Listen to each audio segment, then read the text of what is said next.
Something occurred to me a few moments ago. The left are very hypocritical. I know many of you are frowning right now thinking, no shit, where are you going with this? Good question! I was watching Bill Maher a moment ago because Lord knows I do stupid things that I'll regret later. Mainly because of you lot. Because for some reason when I get pissed off and yell, you lot seem to think that's most amusing. The sacrifices that I make. But he was talking about the casting police in Hollywood needing to drink bleach and retard themselves out of existence, my words not his, because a bunch of whiny fuckwits were doing the whiny fuckwit thing and bitching about James Franco playing a Cuban Castro, even though he isn't Cuban. Newsflash, fuckwads, that's the whole bloody point. He is an actor. He plays a role, which is not himself. That's kind of the whole point of the gig. It's called theater.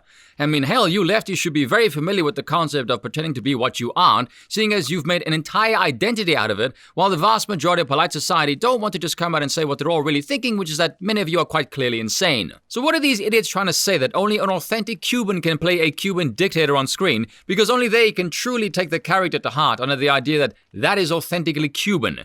That's a dangerously stupid road to go down, following that you can morally justify erasing all Cubans off the face of the earth because you're implying they're all essentially sleeper agents and something arbitrary can set off activate commie dictator mode. What, you want cultural diversity but you can't actually enjoy the culture of the other because then it's cultural appropriation? How the hell does that make any sense? Speaking as a foreigner, if I see a film where someone who is not South African tries to speak like a South African, my first reaction is not to be pissed off that they're engaging in cultural appropriation. My first reaction is to judge him on just how well he is doing said cultural appropriation. And we get a kick out of that because it lets us know he spent time in the culture trying to mimic it. That is not cultural appropriation, that is cultural appreciation. You know, if you're one of these Hollywood shitheads that boast about a project being populated by the multi-melanated, that tells us you're not interested in making a good profit-driven story that people would actually like.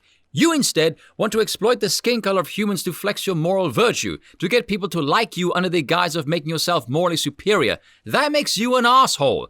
And by doing this, you're causing what I will be kind and assume is an unintended consequence, because you're not selecting for talent, you're selecting for woke brownie points at the expense of growing non-white talent. And then people like me will look at trailers and movies, and at face value judgment will be, how white and male is this movie? Because the more that majority makes up the cast, the more this increases the chance of the movie being a roaring success. And finally, does no one else find it wildly ironic that these rainbow people who's constantly sloganeering equality wields a vastly unequal amount of power in society? Am I the only one that notices that?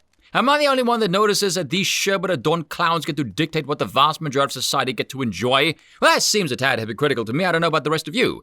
Quite clearly, the left does not play by their own set of rules, and they're merely a bunch of tyrannical assholes masquerading under the flag of equality whilst wanting to cram a velvet fist up everyone else's ass. So listen up, you toffee-nosed stuck-up bunch of toffs. Piss off.